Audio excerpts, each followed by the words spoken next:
그리스도의 중보를 힘입어라는 제목으로 함께 말씀을 살펴보겠습니다. 오늘 본문에 먼저 들어가기에 앞서서 본문을 이해하기 위해서 요한복음 이 앞에 어떠한 내용이 있는지를 간략하게 설명드리겠습니다. 특히 13장에서 16절에서는 예수님께서 유월절 만찬 이후에 겟세마네로 가시기 전에 제자들에게 설교하신 내용들이 나타나 있습니다. 겟세마네로 가신다라고 하면은 이제 십자가에 달리시기 위해서 가시는 것 아니겠습니까? 어떤 면에서 이 요한복음 17장 바로 앞에는 예수님께서 그 제자들에게 고별 설교와 같이 이 세상에서 마지막 유언과 같은 말씀들이 기록되어 있습니다. 그리고 오늘 말씀의 바로 앞선 그 고별 설교의 그 마지막이 뭐라고 기록되어 있습니까? 우리 16장 33절 말씀인데요. 함께 읽어보겠습니다. 이것을 너희에게 이르는 것은 너희로 말미암아서 평안을 누리게 하려 함이라. 세상에서는 너희가 환난을 당하나 담대하라. 내가 세상을 이기었노라. 아멘. 예수님께서 환난 당하시고 고난 당하실 것을 많은 핍박에 대해서 말씀을 하시는데 그 결론으로 내가 세상을 이기었노라라고 선포하십니다. 제자들은 많이 걱정이 되었겠죠. 그런데 예수님께서 세상을 이기셨다라고 선포합니다. 마지막 이 결론을 들었을 때 제자들의 마음에는 아마 이런 문장이 남았을 것입니다. 세상을 이기는 사람 바로 우리 주님 예수 그리스도시다. 그런 마음이 들었지 않았겠습니까? 그리고 또 어떤 생각이 들었을까요? 그런데 어떻게 이기신 것일까? 어떻게 이기실 것인가? 이런 질문이 있었지 않았겠습니까? 바로 그 해답이 오늘 우리가 함께 보는 요한복음 17장 안에 다 녹혀져 있습니다. 우리가 잘 아는 대로 요한복음 17장 하면 예수님께서 기도하시다라는 제목으로 표제어가 붙어 있죠. 또는 우리가 아는 대로 17장은 예수님의 대제사장의 기도라라고 이렇게 이름을 붙일 수 있습니다. 대제사장의 기도는 무엇입니까? 하나님의 그 구속 계획을 완성하는 대제사장의 그 직분을 따라 인류를 대표해서 대제사장으로 하나님 앞에 간구하고 있는 내용입니다. 구약의 대제사장은 어떠한 기도를 합니까? 대속죄일에 무엇을 하죠? 자신을 위해서 제사를 드리고 또 이스라엘 백성을 위해서 제사를 드립니다. 그리고 이스라엘 백성을 위하여서 간구하지 않습니까?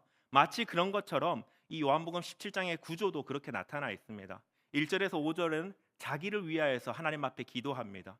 또 6절에서 21절까지는 19절까지는 또 그 백성들을 위해서 기도합니다. 제자들과 남겨진 사람들을 위해서 기도하고요. 또 20절부터 남은 26절까지는 앞으로 예수님을 믿게 될 제자들을 통하여서 그 백성들을 통하여서 복음이 증거되고 그 이후에 예수님을 믿게 될 사람들 구원 주기시기로 한 사람들을 위해서 기도하는 내용이 요한복음 17장에 나타나 있습니다. 그래서 우리가 요한복음 17장은 그 내용으로도 구조적으로도 바로 예수님의 대제사장으로서의 기도다라고 부르기도 합니다. 예수님은 하나님과 우리 사이의 유일한 중보자입니다. 우리가 중보기도 한다라는 표현을 하죠. 그것은 우리를 위하여서 간구하시는 예수님의 심정으로 기도한다는 것을 의미하는 것입니다. 유일한 중보자는 예수 그리스도밖에 없습니다. 그가 어떻게 유일한 중보자가 되셨습니까?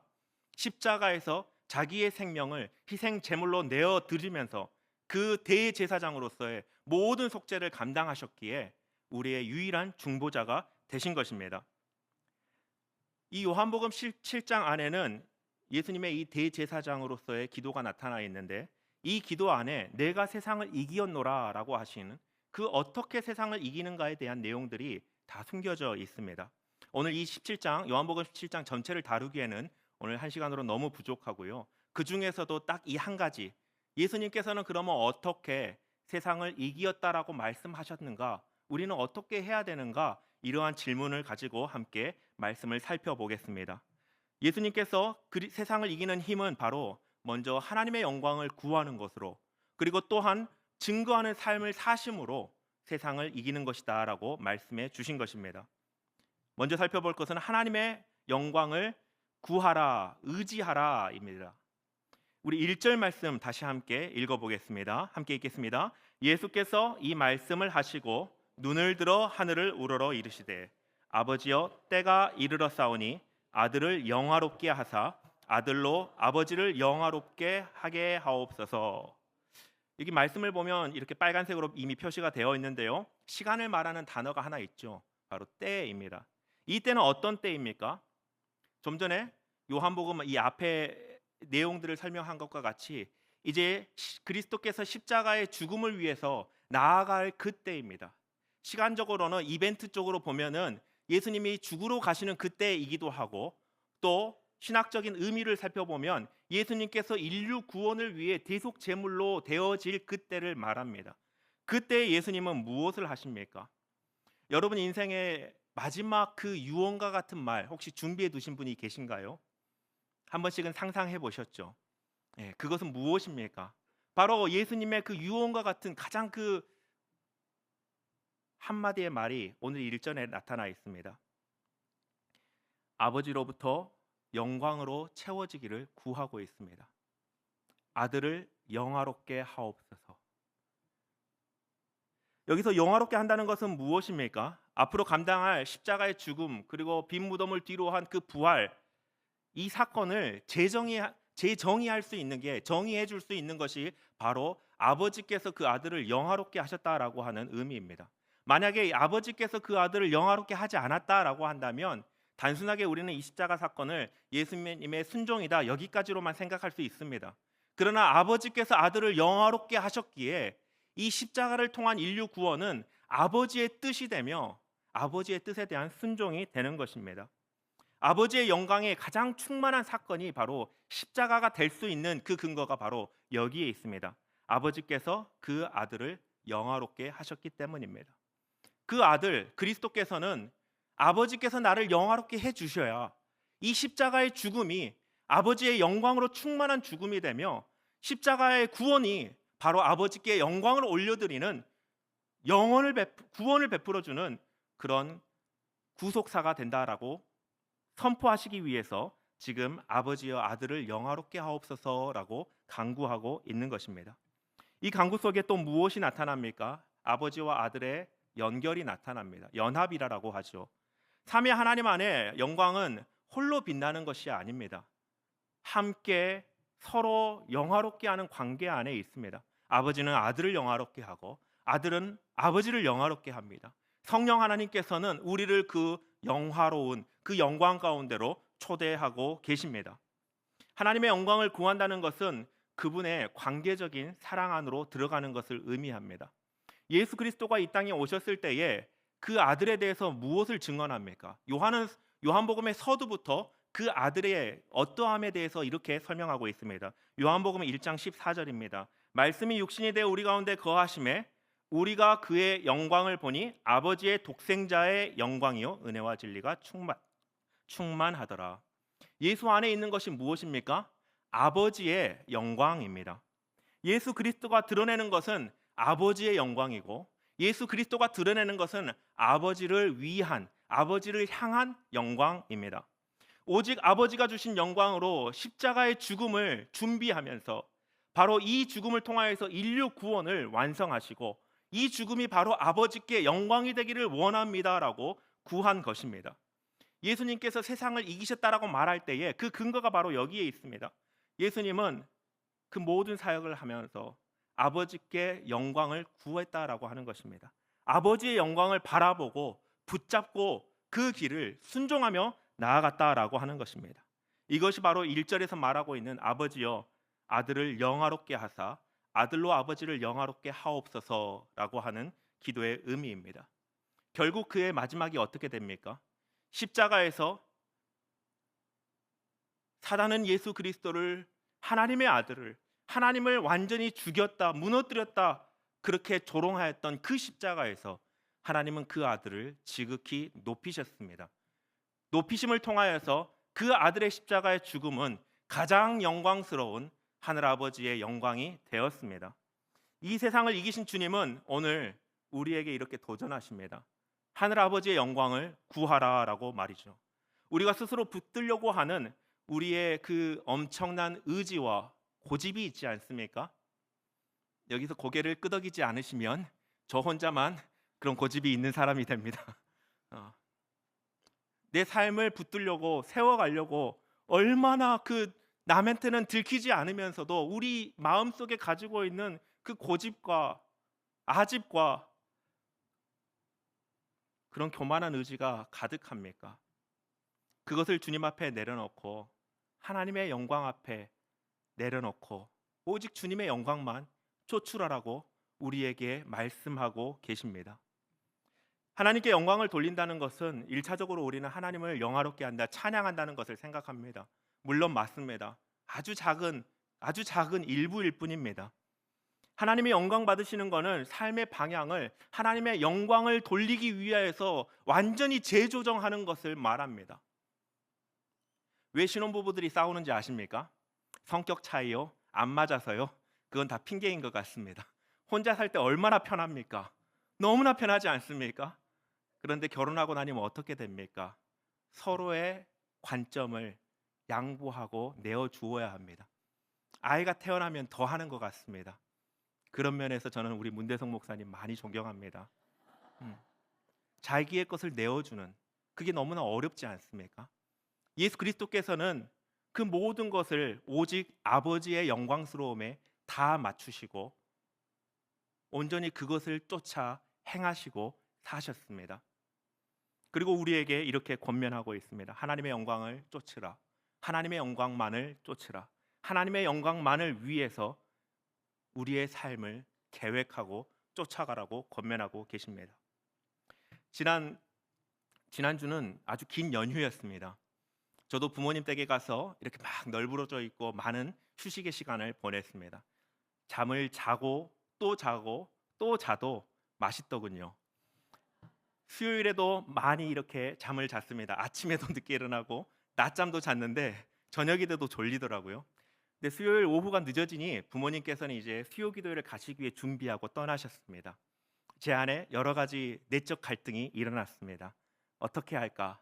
모교인데 당연히 가야지 생각과 함께 아니야 나 지금 더 자야 돼라는 생각 속에 사실 집에서 쉬려고 안 갔습니다.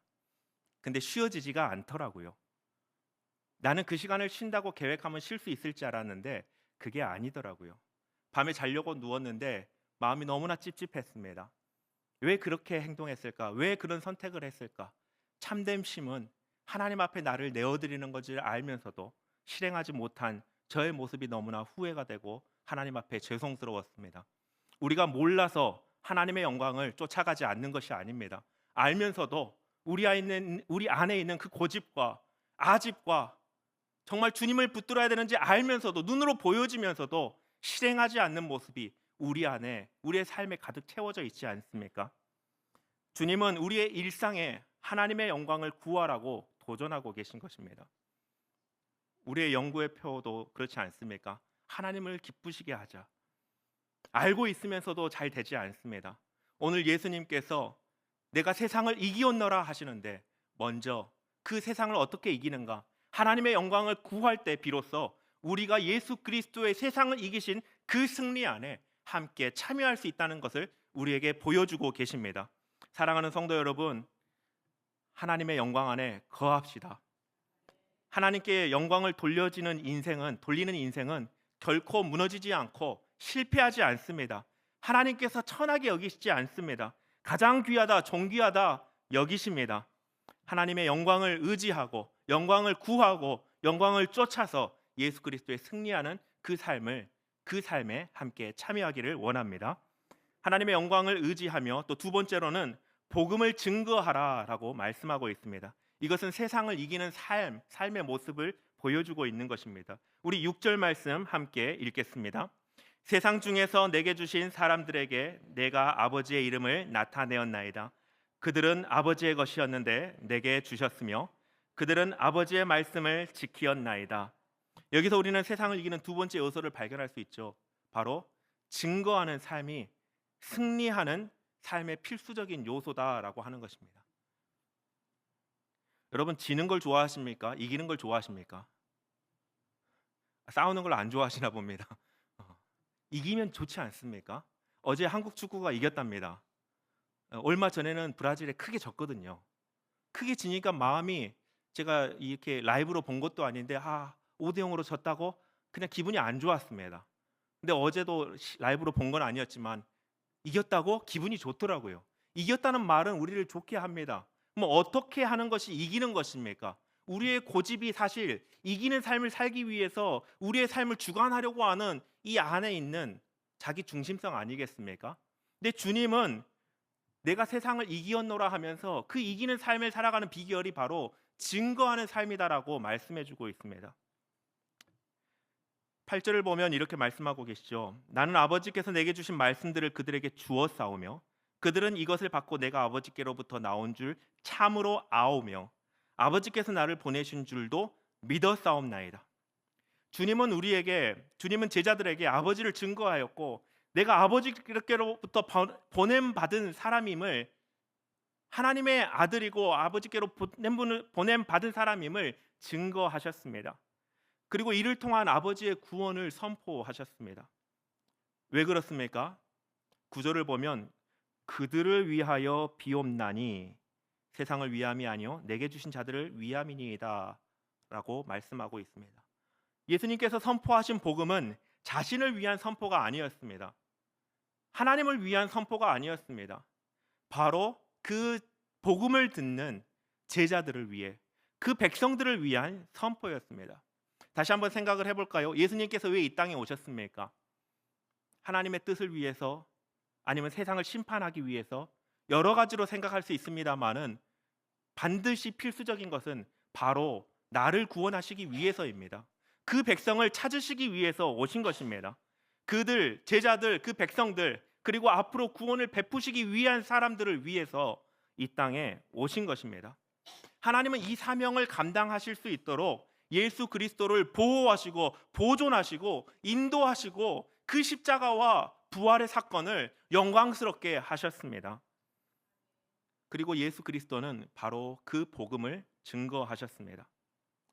그 뒤로 나오는 이 15절 말씀을 보면 예수님의 기도는 더 구체적으로 나와 있습니다. 내가 비옵는 것은 그들을 세상에서 데려가시기를 위함이 아니요 다만 악에 빠지지 않게 보존하시기를 위함입니다. 악한 세상 가운데 그 제자들이 해야 될 사명이 있는데 그 사명을 감당할 수 있도록 아버지 이들을 보존하여 주옵소서라고 간구하지 않습니까? 예수님은 아버지를 세상에서 증거하셨고 이제 그 증거의 사명을 제자들에게 맡겨주시고 계십니다. 진리의 증인이 되도록 악에서 보존하여 달라고 간구하고 있는 것입니다. 그리고 마찬가지로 제자들을 보내신 주님은 오늘 우리를 보내고 계십니다. 그리고 우리를 위하여 간구하십니다. 우리를 보존하여 달라고. 이 복음의 사명을 감당할 수 있도록 예수 그리스도께서는 하늘 보좌 우편에서 친히 우리를 위하여 지금도 간구하고 계십니다. 사단은 거짓으로 세상을 지배하죠. 속입니다. 너가 왕이 될 수 있다라고 속입니다. 세상에 요즘에 보이스피싱이 아주 다양한 방법으로 일어나고 있는 것 같습니다. 그 중에 제일은 사탄입니다. 말도 안 되는 건데, 있을 수 없는 건데, 절대로 성취될 수 없는 건데 내 인생의 왕이 나라고 속입니다. 이것에 인류가 다 넘어가지 않았습니까? 여기서 자유로운 사람이 어디에 있습니까? 그러나 예수님은 칼로 싸울 것을 말하지 않으셨습니다. 힘으로 싸우는 것을 아니라 진리를 붙들도록, 복음을 붙들도록 말씀하십니다. 복음을 가장 잘 붙드는 방법은 복음을 증거하는 것입니다. 친히 십자가에서 죽으심으로 복음을 증거함으로 세상을 이길 수 있도록 예수님께서는 만들어 주셨습니다. 초대교회는 이것을 잘 이해한 것 같습니다. 그들에게는 권력도 없었고 어떠한 구조가 있었던 것도 아닙니다. 힘이 있었던 것도 아닙니다. 재산이 많았습니까? 가난한 사람들이 더 많았습니다. 그러나 그들은 복음을 증거했습니다. 그 결과가 어떻게 됩니까? 로마 제국이 엎드려지지 않습니까? 아무리 교회를 핍박하려고 해도 교회는 결국 승리합니다. 왜 그런지 아십니까? 교회가 힘이 있습니까? 좋은 조직 시스템이 있나요? 함께 직결해서 데모할 수 있습니까? 그런 것이 주요한 이유가 아닙니다. 복음이 있기 때문에 그렇습니다. 복음은 거만한 사람을 십자가 앞에 엎드려지게 합니다. 그리고 하나님의 영광을 드러내게 합니다. 예수님을 만난 사람들을 보십시오. 그들의 간정을 보십시오.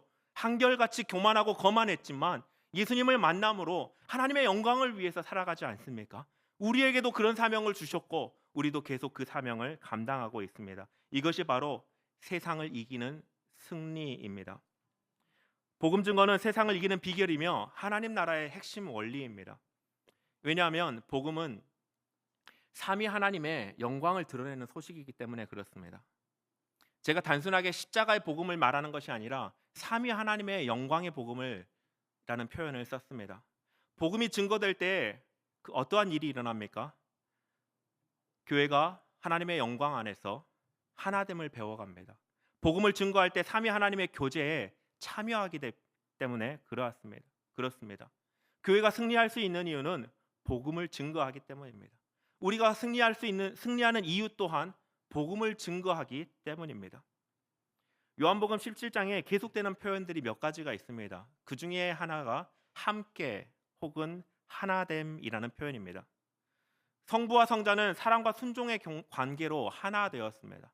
예수님은 계속해서 그 기도 가운데 성부와의 관계 안에서 우리가 하나됨 같이, 우리가 함께 한 것과 같이 저들도 함께 하게 해달라고, 하나 되게 해달라고 반복해서 기도합니다. 복음 증거하는 그 사명을 감당할 때에 교회의 하나됨은 단순한 인격적인, 인간적인 연합, 이 조직적인 연합을 의미하는 것을 뛰어넘습니다. 삼위 하나님이 서로 교제하는 그 관계 안으로 들어가기 때문에 그렇습니다.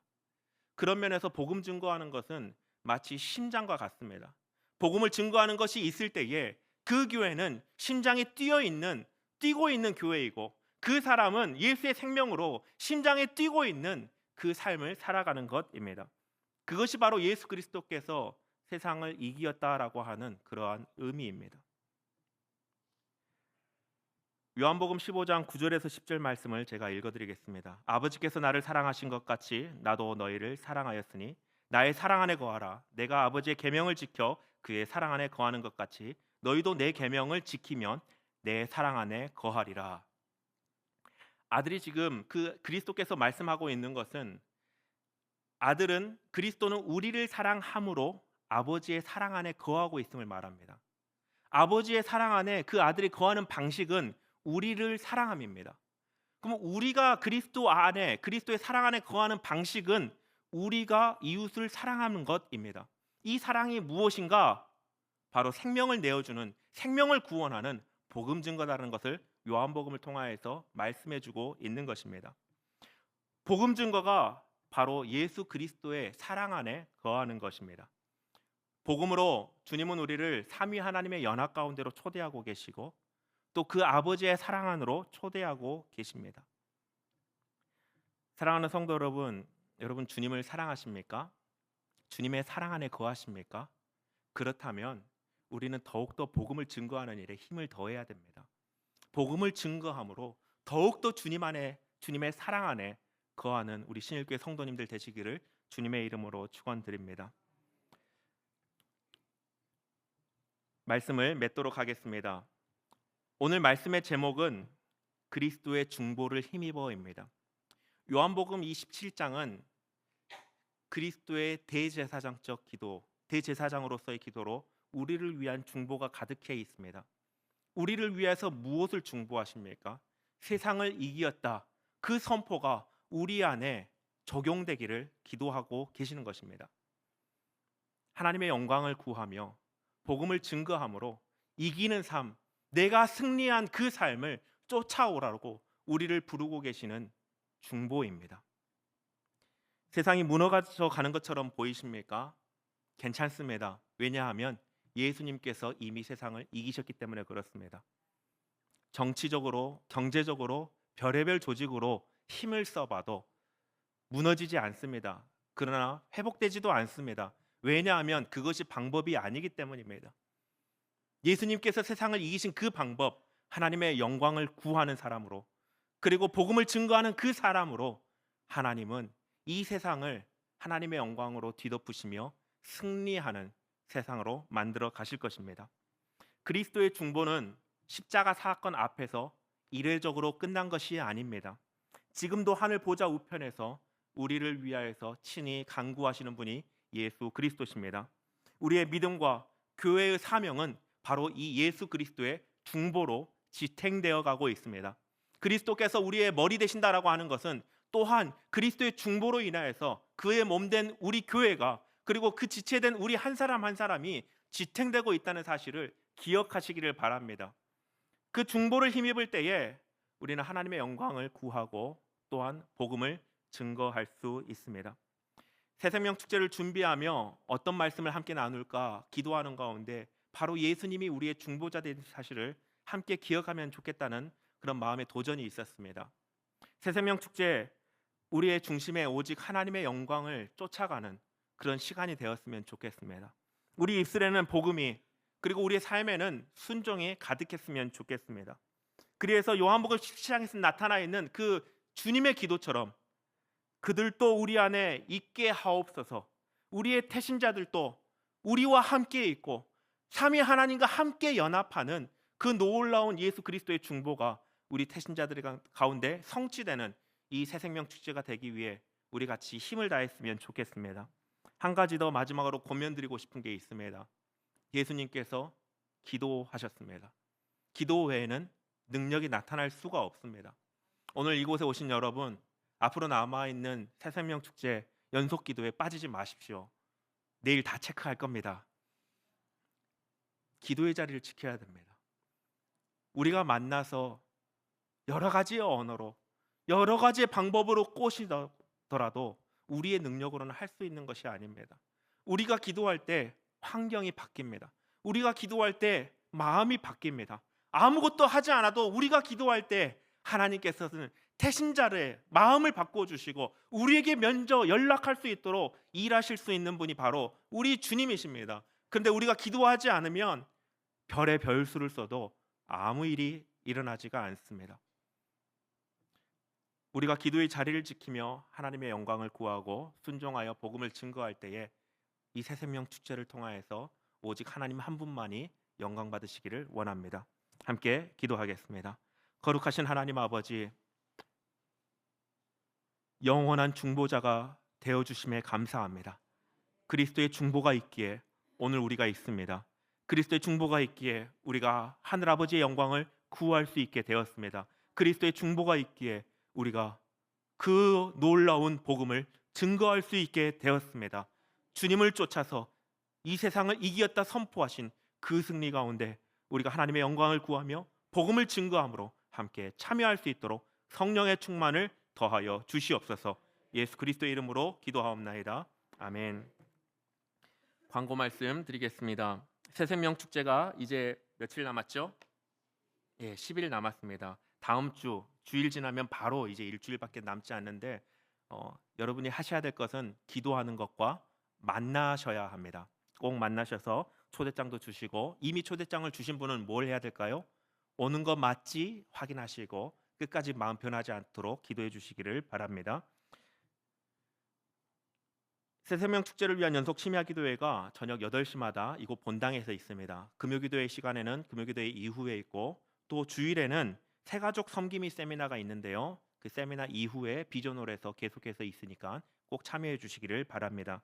주일 오후 3시에 비전홀에서 새가족 섬김이 세미나가 있습니다. 여기에는 누가 오는 것이냐면 모든 목자님들과 예비 목자들 그리고 전도하여서 태신자들을 케어하실 수 있는 그런 분들이 다 오셔야 됩니다.